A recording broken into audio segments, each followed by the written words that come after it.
Target practice కోసం balance తెచ్చుకున్నా, ఒక చోట కొడితే తాకలేదు, లాస్ట్ టైం మిస్ అయింది, అందుకోసమే. చాలు.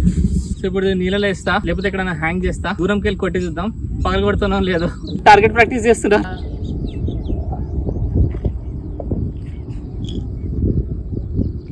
అన్లాక్ చేసుకున్నా, ఇది డాట్ ఇలా.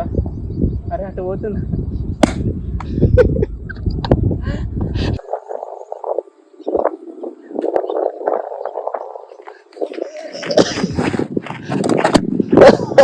నాట్ ఫేర్, గాలికి వస్తుంది.